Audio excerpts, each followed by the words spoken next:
Grief doesn't have a timeline. It doesn't go away or get smaller after an allotted time. And each loss experienced is felt differently, something I've certainly realised these last few weeks. In my life I've experienced 4 specific losses, the first being our family cat Benny when I was a lot younger, the second my granddad when I was at uni, the third a friend that I worked with and was just getting to know, and the fourth most recent, our dear cat Luna. Each of these deaths has shaped me in some way, just as most life events and emotional experiences do. But after experiencing the grief of losing my granddad, I thought I could define my grieving style. I cried at the time, but in all was okay. I switched off from the world and went into my own, and binge-read books as a coping skill, until the funeral, when reality hit me, and I was probably the loudest crier in the room, further cementing my embarrassment of crying in front of others. When I was told about my friend and colleague passing away, I lost control instantly and burst out crying. It was a sudden and unexpected death that was sewn together with immense sadness and anger for me.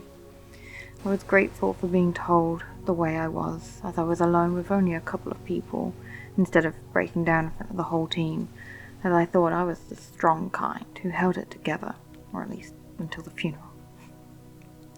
Losing Luna made me realize each grief is unique though. Overall, in my sadness, I am private.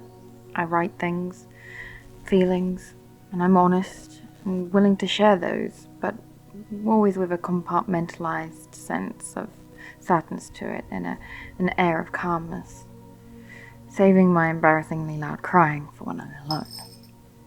While I empower and encourage others to openly feel their feelings and cry in front of others with no shame, I still feel the need to hide that part of myself.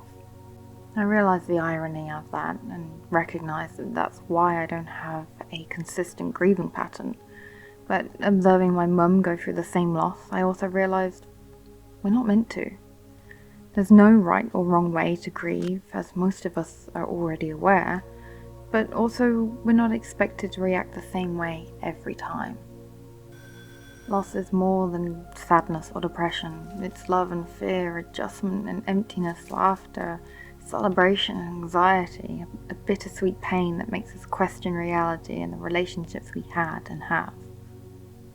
One thing my mum has been saying a lot these last few weeks is how she'll never have a cat again, and she can't bear to feel this way again, feeling too old to handle it and feeling that the pain of loss is worse each time.